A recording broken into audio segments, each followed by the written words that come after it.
Everyone, নতুন একটা ভিডিওতে সবাইকে জানাই স্বাগত। আর হ্যাঁ, যারা আমার মতো বাইরে থাকো, এইদিকে আমাদের কলকাতার ফুচকাকে খুব মিস করো, তারা কিন্তু এইদিকে আমার মতো করে ঘরে কিন্তু অনায়াসে ফুচকা বানিয়ে ফেলতে পারো। খুবই টেস্টি হয়। আর বিশ্বাস করো, মানে ফুচকার ফও জানি না, কিন্তু এত ভালো ফুচকা হবে সেটা তোমরা নিজেরাও কল্পনা করতে পারবে না। বিশ্বাস রেখে একবার তোমরা বানিয়ে দেখো, তখন নাম করবে 100 বার। হ্যাঁ হ্যাঁ, 100 বারও বেশি, 100 বার তো কম। তো দেখো পুরো ভিডিওটা, আশা করি তোমাদের একটা উপকারী ভিডিও বলতে পারো। যারা আর কি আমার মতো দূরে থাকো কিন্তু এই যে বাড়ির খাবারকে খুব মিস করো, তাদের জন্য বিশেষ করে ভিডিওটা। আর যারা বাড়ি থেকেও নিজের থেকে বানাতে চাও, তাদের জন্য বলতে পারো। এই যে ধরো, যেমন একটা বাজারে ইনস্ট্যান্ট ফুচকার প্যাকেট নিয়ে এসেছিলাম। বাজারে বলতে আমি ক্যান্টিন থেকে নিয়েছি, তোমরা বাজারেও পেয়ে যাবে। তো এখানে ছিল চার রকম আর কি চাটনির মশলা, মানে চাটনি বলতে ওই যে আমরা জলটা খাই সেরকম জল, কি বলে। আর এই যে ছিল একটা প্যাকেট পুরো ফুচকার আর কি পাঁপড়। এইগুলো ইনস্ট্যান্ট বলতেছি এই কারণে, কারণ জলে মানে তেলে দেবে, ফুচকাগুলো একদম ফুলকো ফুলকো হয়ে যেমন আর কি হয় সেরকম হয়ে আসবে। আর প্যাকেটটা ঠিক এরকম, এই যে ফুল প্যাকেজ, মানে তোমার মানে যত রকম তুমি জল চাও সেরকম, পুদিনা জল, রসুনের জল, টক মিষ্টি জল, মানে 4 রকম বলেছি, বুঝতেই পারছো। আর বাকিটা এই যে যা সরঞ্জাম, এইগুলো কিন্তু নিজেদের ঘরে অনায়াসে সবার থাকে, সেরকমই আমার। তো আমি ওই যে নিয়েছি বাদাম, মানে আর কি তোমার ছোলা ভিজানো, টমেটো, পেঁয়াজ, তারপরে তোমার যা যা মোটামুটি দেওয়া যায়। তার জন্য এখন ভেবেছি, অনেক দিনে আনা হয়ে গেছে কিন্তু আমার বানানো হচ্ছেই না, কিন্তু খুব শখ করে এখন বসে পড়লাম বানাতে, কারণ আজ আমার খেতেই হবে। এবার বানানোর কুড়েমিতে হচ্ছে না, কিন্তু এদিকে খাওয়ার তো খুব ইচ্ছা হচ্ছে। আর এই দেখো, কিছু কিছু গার্ডেন লাগানোর এইটাই ফায়দা, পুরো ফ্রেশ ফ্রেশ লঙ্কা বলো, যা যা আর কি মোটামুটি দরকার হয়, আমি আমার গার্ডেন থেকে এইভাবে কিন্তু রান্না করতে করতে নিয়ে নিই। হ্যাঁ, ফ্রিজ আছে ঠিকই, কিন্তু কি দরকার এত ফ্রেশ যখন গাছের থেকে তুলেই আমি রান্না করতে পারবো, ফ্রিজে জমিয়ে রাখা, তাই না বলো? এরকমভাবে রান্নার মাঝখানে কিন্তু এই ফ্রেশ ফ্রেশ আর কি সবজিগুলো ব্যবহার করতেও খুব ভালো লাগে। তো যাই হোক, এখান থেকে নিয়েছিলাম কিছু লঙ্কা তুলে। হ্যাঁ, ওই যে যেহেতু কাঁচা ছোলা, তারপরে সিদ্ধ করব আলু, তার মধ্যেই আর কি এই লঙ্কাগুলো দেব, তার জন্য কিন্তু একদম গার্ডেন থেকে তুলে নিয়ে আসলাম। এই যে দেখো, ওই যে আগেই বললাম সিদ্ধ করে যেহেতু আলুটা মাখবো, আলুটা মাখার জন্যই তার আর কি প্রিপারেশন করছিলাম। এই যে মোটামুটি এইসব তো তোমরা টুকিটাকি জানো না, তো তবুও একটু বলে দিচ্ছি তোমাদের সুবিধার জন্য, যেহেতু আর কি এটা একটু নতুনত্ব, ইনস্ট্যান্ট আর কি ফুচকা হবে, তাই না, কোনো ঝুট ঝামেলা ছাড়াই। তো এইখানে আর কি আলুটা মাখার জন্য আমি যেটা করে নিচ্ছিলাম, ওই যে শসা আর এদিকে পেঁয়াজ টিয়াজ, টমেটো এসব কেটে নিচ্ছিলাম, কারণ যাতে আলুটা আরও টেস্টি হয়। হ্যাঁ, অনেকে জলেও দেয়, আর অনেকের মতো কিন্তু আমিও কিন্তু এই যে পেঁয়াজ, শসা, ধনেপাতা এগুলো জলে দেবো বলে কিন্তু একটু বেশি করেই কাটছিলাম।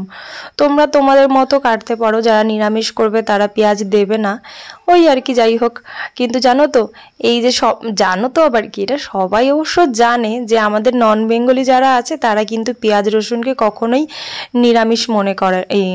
ওরা নিরামিষ আমিষের মধ্যে কিছুই পার্থক্য দেখে না, ওরা যখন নিরামিষ খায় এটাকে কিন্তু নিরামিষই মনে করে, যেহেতু ওরা একটা গাছের ফল হিসাবে ব্যবহার করে, তাই তো, এটা অনেকেই জানো। যাই হোক, ওর জন্য আমরা এটা নিরামিষ মনে করি যে পেঁয়াজ রসুন দিলে সেটা আমিষ হয়ে যাবে, তাই আর কি বললাম যে নিরামিষের মধ্যে তোমরা আর কি এরকম ব্যবহার করতে পারো। এদিকে আমার ঘরে ছিল কিন্তু টমেটো, এদিকে ছিল কাঁচা লঙ্কা, তো গার্ডেন থেকে আনলাম। এদিকে শসা কাটা হয়ে গেছে, পেঁয়াজ কাটা হয়ে গেছে। এবার আমি চলে এসেছি আবারও গার্ডেনে, কি নিতে, এই যে ধনেপাতা নিতে। আমার ফ্রেশ ফ্রেশ মানে মোটামুটি আমার টুকিটাকি যা দরকার হয় আমি সব কিছুই কিন্তু গার্ডেনে লাগিয়েছি। অবশ্য তোমরা শর্ট রিলসে আমার এইসব দেখতে পারো, তবুও আজকে ভালো আমি একটু শেয়ার করে দিই। দেখো কি মিষ্টি লাগছে না দেখতে, এগুলো অ্যাকচুয়ালি এরকমই হয়, নিজে কিছু শখ করে লাগিয়ে সেটা নিজের হাতে তুলতে যা মজা লাগে না, যারা যারা লাগিয়েছো তারা তারা অবশ্যই কমেন্ট করো। বাকিরা বুঝবে না কিন্তু, হ্যাঁ, বাকিরা অনেকে ফুল প্রেমী হয়, তারা ফুল লাগায়, সেই ফুলগুলো হলেও তাদের খুশি হয়। আমার কিন্তু বরাবরই ফুলগুলো খুব পছন্দের, তাই আমি কিন্তু বাড়িতে ফুল খুব লাগাতাম। সবজি টবজি লাগানো কিন্তু এইগুলো পুরোপুরি আমার এই কোয়ার্টারে এসে। যাই হোক, এখানে কিছু জিরে গুঁড়ো করে নিচ্ছিলাম, আর এইদিকে কিন্তু করে নিয়েছিলাম কিছু আর কি বাদাম, যেহেতু মুখে 2-3টে বাদাম না পড়লে কেমন লাগে, তাই না। এদিকে শুকনো লঙ্কাও দিয়েছি। এবার ফাইনাল যেটা দরকার সেটা হলো ফুচকা। এত কিছু আয়োজন করেছি, কিন্তু ফুচকা না হলে এইসব আয়োজন সবই বৃথা, তাই না। এই দেখো, আর এইগুলো হয়তো ক্যামেরায় ছোট লাগছে, কিন্তু অ্যাকচুয়ালি এত বড় বড় হয়েছে না, আর খেতেও কিন্তু একদমই অন্যরকম নয়, দারুণ লাগছে। কিন্তু তোমরা একবার ট্রাই করো, আর যারা ট্রাই করবে তারা কিন্তু অবশ্যই কমেন্ট করে যাবে একবার যে হ্যাঁ দিদিভাই আমি ট্রাই করেছি আর জিনিসটা খুব মজার হয়েছে। তো এটা ভাবছিলাম তোমাদের সঙ্গে শেয়ার করব কি না, তো ভাবছিলাম না চলো শেয়ার করি। অনেকের ইচ্ছা হয় কিন্তু মানে তোমরা খেতে পারো না, সেটা আমার মতনই। কারণ এইখানের যা ফুচকা বন্ধুরা কি বলবো, এতটা বকওয়াস ফুচকা, মানে আমি বাপের জন্ম খাইনি। আলুর জাস্ট গোটা গোটা সিদ্ধ করে, মানে মোটামুটি মানে স্লাইস করে কেটে কেটে আর কি আলু লঙ্কা দিয়ে লবণ দিয়ে সেটা দিয়ে আর কি আমাদের দিয়ে দিয়েছে। আর যেটা আর কি পুদিনার জল আমার অতটা ভালো লাগে না, তার জন্য আমি পুরো টকওয়ালা যে আমাদের কলকাতায় জল পাওয়া যায় ওই জলটাই বেশি ভালোবাসি। ওই জন্য কিন্তু আমি বাড়িতে সত্যি কথা বলতে 4-4টে প্যাকেট দিয়েছে, কিন্তু কোথাও যেন এই 4টে প্যাকেট আমার কাছে মিষ্টি মিষ্টি বেশি লাগছে। কিন্তু আমার পছন্দ হলো একটু ঝাল ঝাল, একটু টকওয়ালা আর কি জল, যেমনটা আর কি আমাদের কলকাতায় হয়। আর আমি পুরোপুরি কলকাতায় স্টাইলে আর কি ফুচকাটা বানাচ্ছিলাম, যার জন্য এইদিকে আমার বর কিন্তু আমার লাস্টের দিকে প্রচুর হেল্প করেছে।